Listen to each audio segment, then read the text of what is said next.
How we doing, Cedarbrook? Yeah. Hey, thanks, Kyle. I'm not sure where to put the stand here. This is confusing. I think we'll go with this. Feels a little OCD confusion there. Hey, my name is James Brown. I am one of the pastors at this place. If you happen to be new with us, I just want to personally welcome you.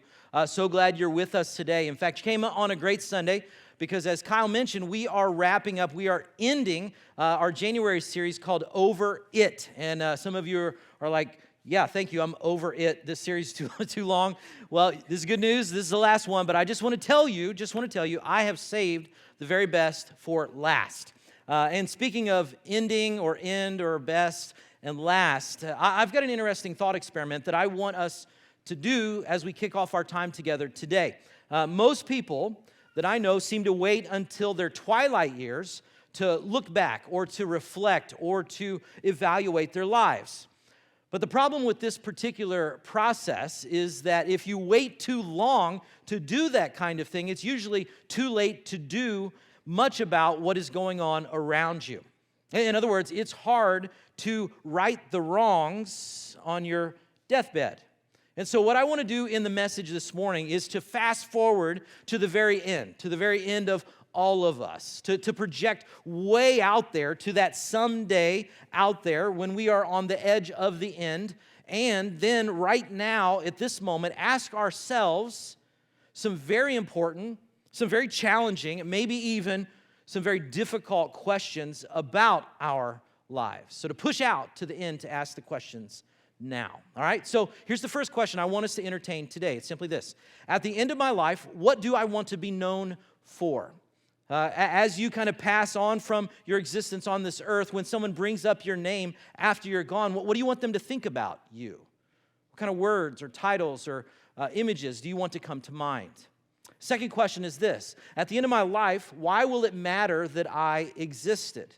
So rather than just kind of taking up space or making steps or taking in air while you're here, is there any more to you and your existence than that? Why was it important that you were here on the planet? And then lastly, here's the question: at the end of my life, and this is for followers of Jesus, why will God look at me in the eye and say, "Well done, good and faithful servant"? What will be significant or different about your life that He will say that to you?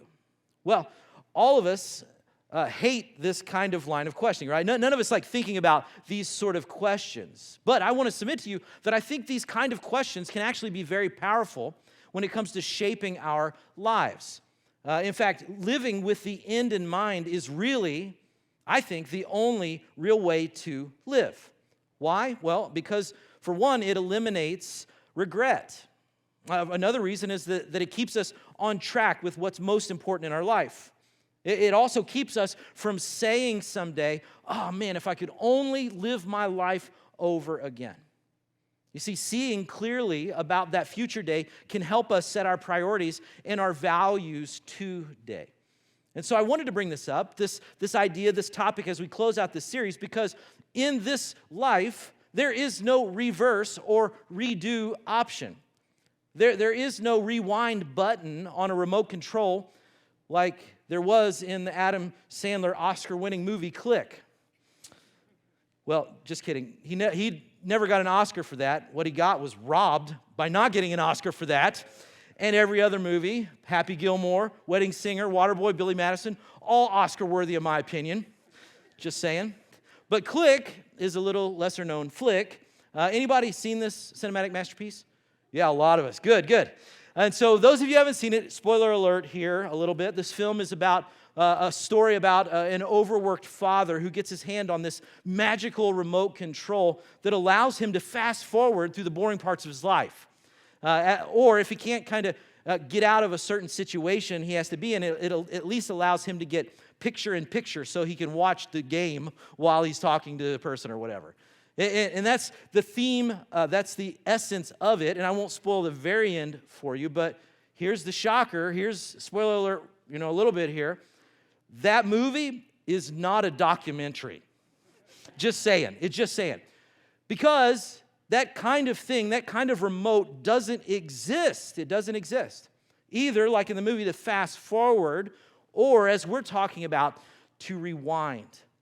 And that's why I want to say, my friends, that is why we have to work so incredibly hard to get it right, to get our lives right the first time.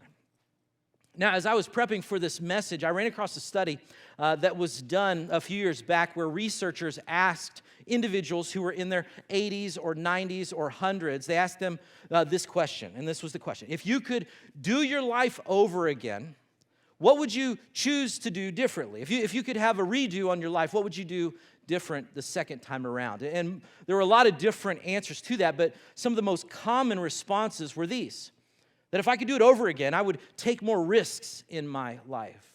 If I could do it over again, I would live more boldly. I would pursue more of my dreams.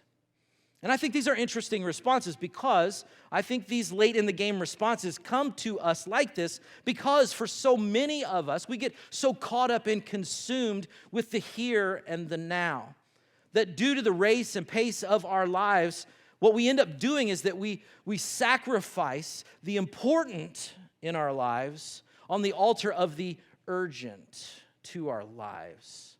We end up sacrificing the most important things for what has to happen now. And the consequence of living like that is that we fail to act on or pursue the promptings or the desires or the dreams that God has for our lives.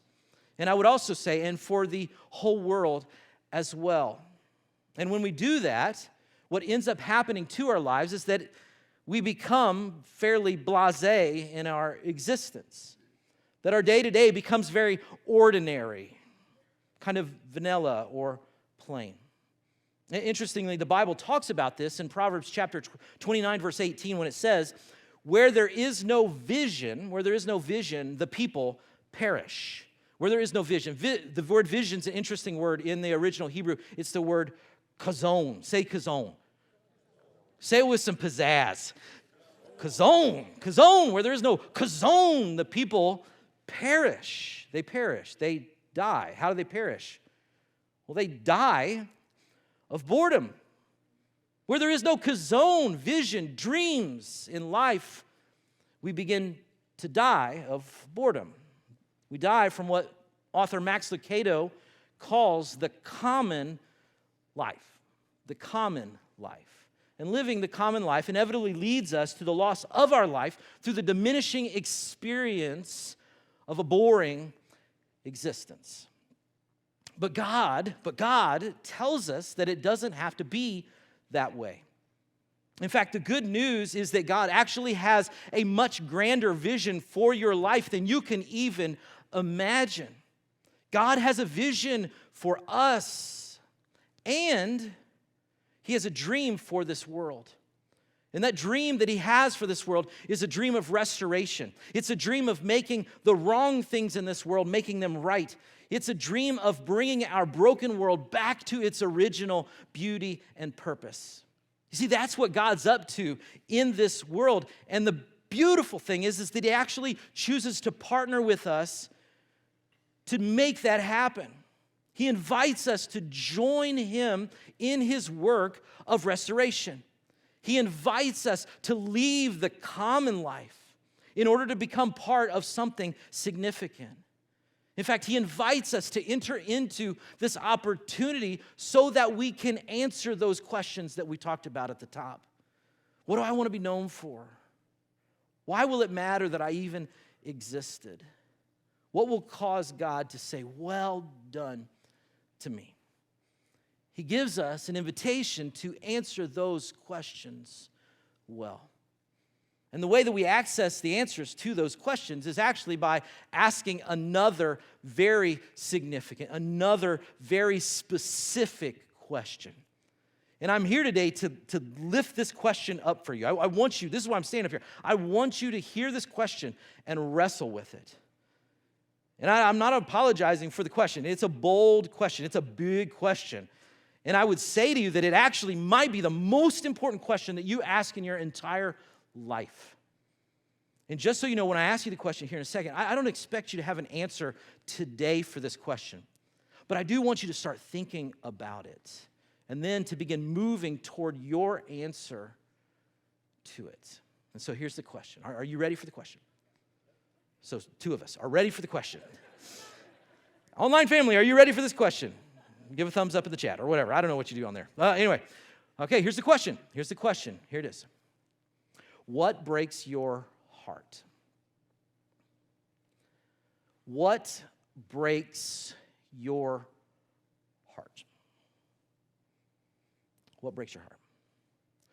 When you look around your community, or when you look around your neighborhood, or when you look around your city or the country, what breaks your heart? As you look at the economy or the school systems or what's going on with families or what's happening to children, what breaks your heart? What captures your attention about those things? What evokes emotion in you about that thing? What bothers you in this world on a soul level? What breaks your heart? What idea, what crisis, what issue that whenever you're just kind of thinking about whatever, your thoughts and your imagination sort of automatically drift in that direction when there's nothing else occupying your mind. You just can't get it out of your head. You just can't get it off of your mind. What is that for you that breaks your heart?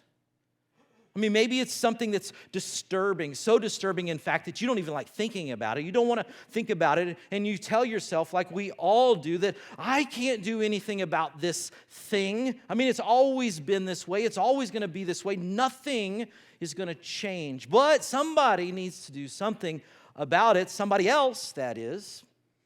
Because, listen, I'm nobody, and I don't know nobody. That's a triple negative, I think. Anyway, I don't have resources. I'm too young. I'm too old. I'm too middle class. I'm too busy. I'm too boring. I'm too disconnected.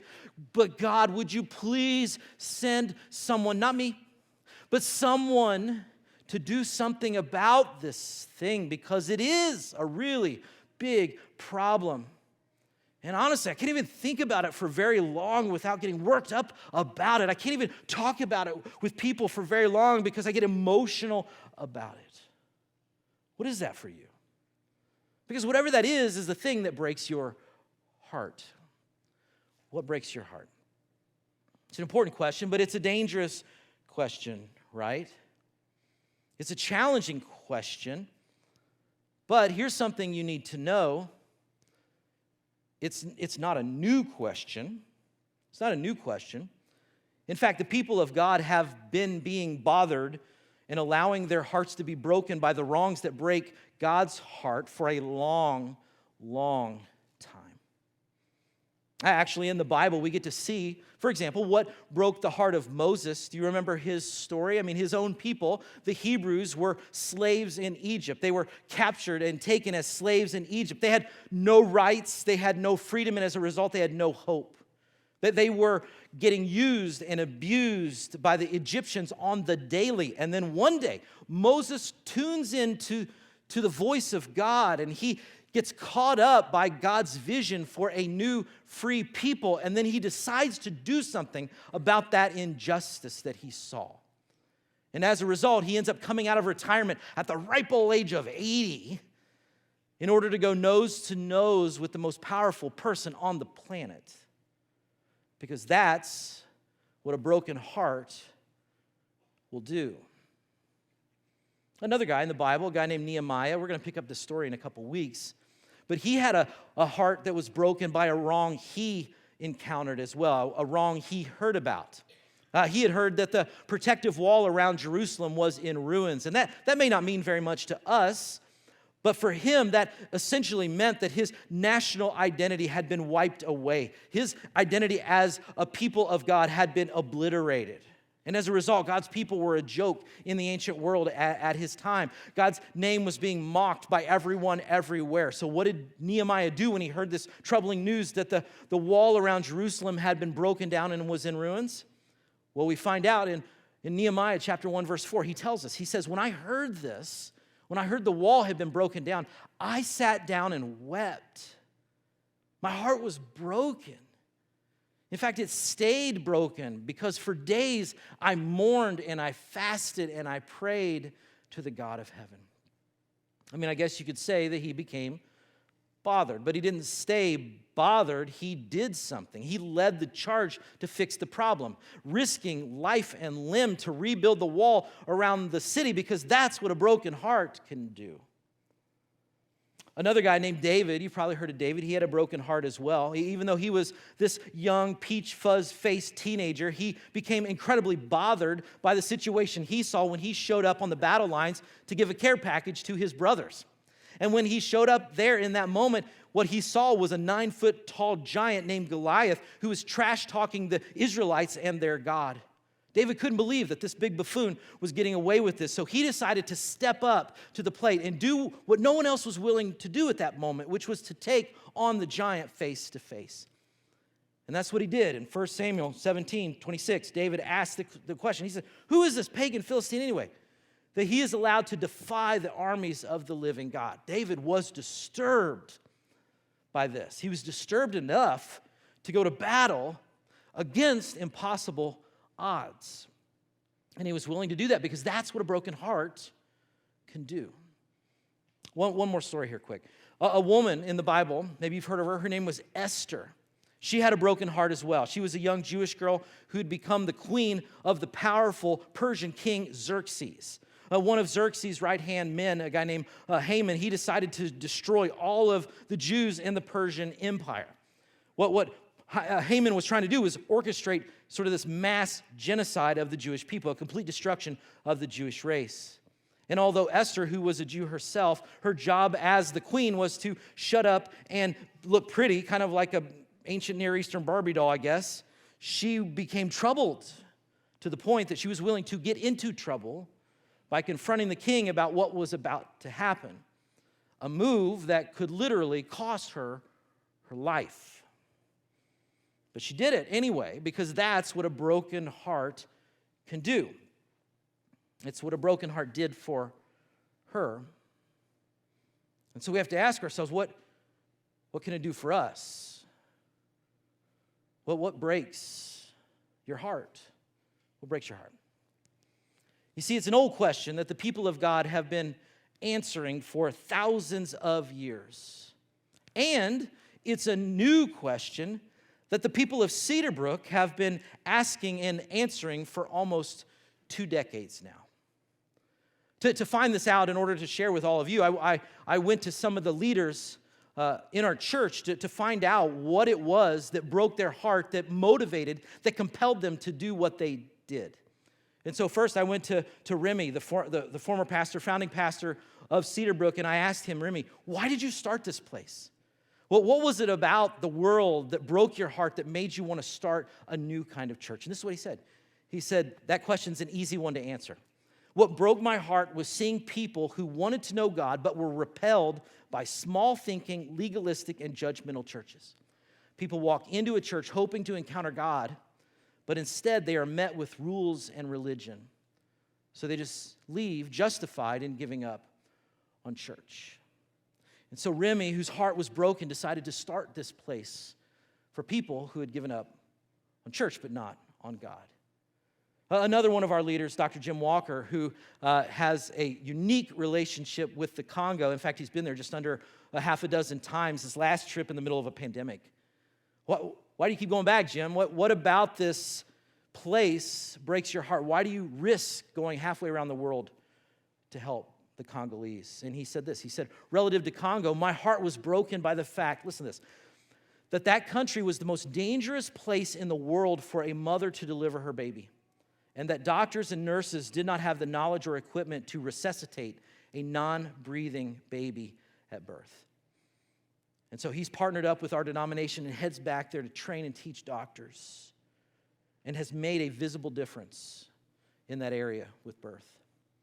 There's another lady in our church, Julie Stunkel, part of the trips that just went. I asked her, I said, why are you doing this? What these trips, tell me what this is all about. And here's what she said. What broke her heart was hearing from mothers who were giving their children puddle water to drink, knowing it could make them sick, but it was the only water they had. Everything starts with clean water. Water is life. And as a result of that breaking of her heart, compelled to do something about it, she and her husband Lloyd started Honduras Well Projects, where they're actually reversing this phenomenon and giving people clean water for life. Another couple ladies here started Pink Box Project, and I asked them, I said, why are you doing this? What's this all about? Jenny said women not being able to go to work and girls not being able to go to school simply because they have their period bothers her. Something all women deal with. But what is even more heartbreaking is hearing the shame they have attached with their cycles and the shame they carry just for being women. Her partner in this ministry, Heather, writes this: what breaks my heart? Seeing so many single mothers, young moms in their teens with no support, no jobs, and ashamed of who they are and how they can afford to help their kids. I was a single mom for 10 years, and I can relate so much to their pain, guilt, and shame. And so as a result, they started this nonprofit, this ministry called Pink Box Project that goes and makes a difference, that turns that wrong into a right halfway around the world. One more, this is more recent. Nikki King started a Bible study for young ladies, teenagers, and I asked her why. So why did you do this? And she said this. She said, seeing the challenges our youth are facing today and the pressures to fit in with society, I want to equip girls with the tools they need to develop a stronger relationship with Jesus early on in life so that they can experience the blessings that come from trusting that God has a great plan for them if they choose to follow his ways.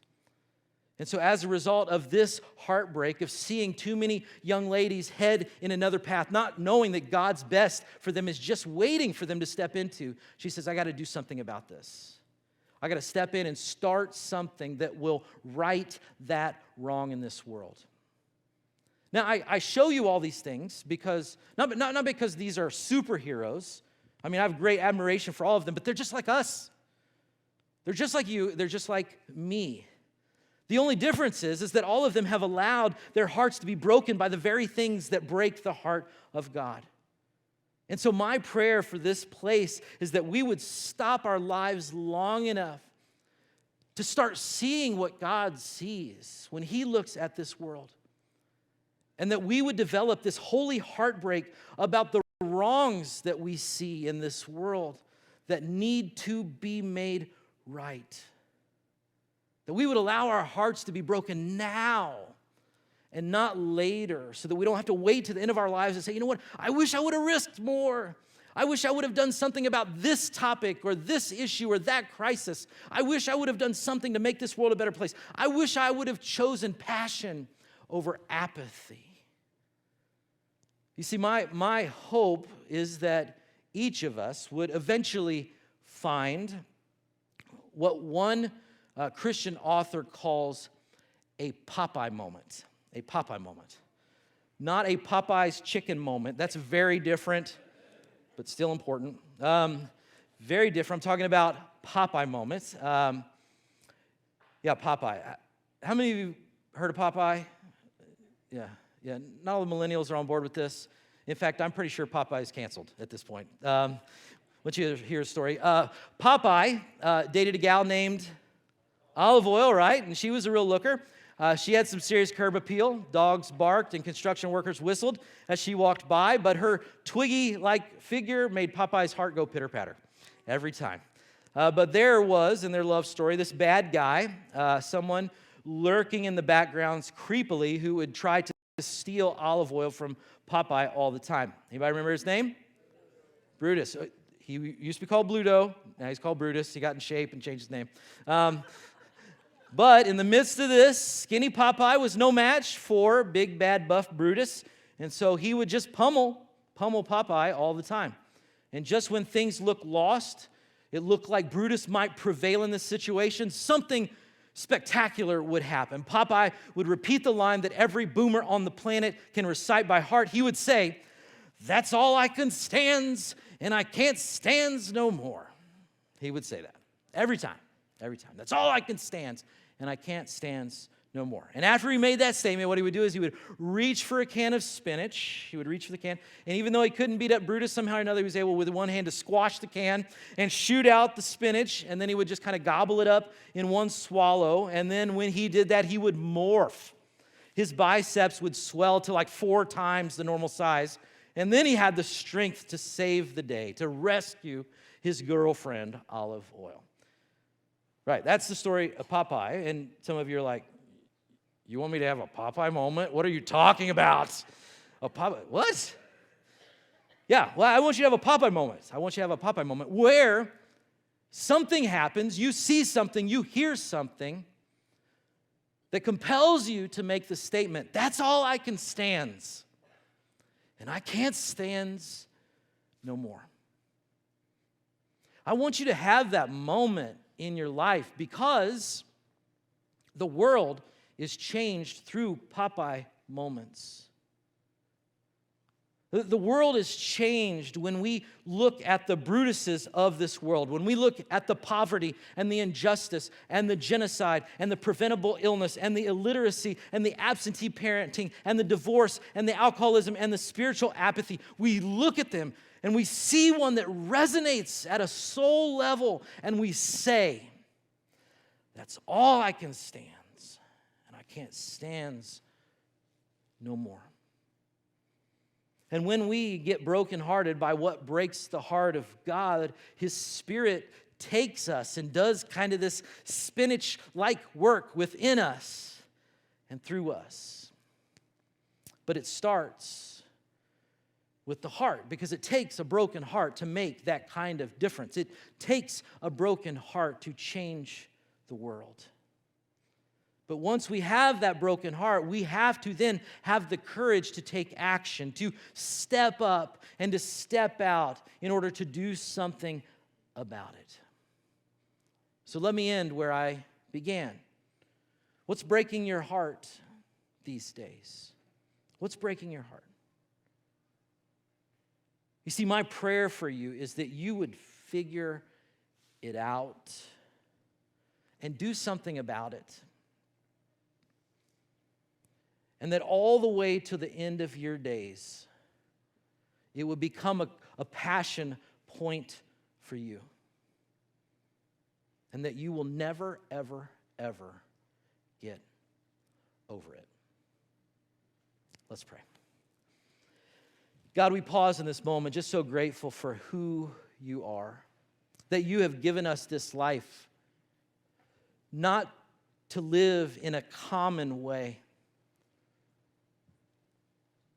but to live with significance and purpose.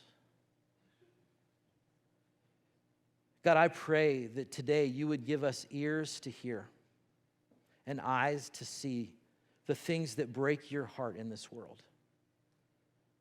And God, that we would allow ourselves to be broken about them. And that those things, God, would compel us to action. That we would not just watch on the sidelines as these things happen, thinking we can do nothing about them. But we would allow your Spirit to work in our hearts in such a way that whatever it is you're calling us to do, that passion for it is something that we would never, ever get over. God, we thank you that Jesus came to this earth and modeled how we can live.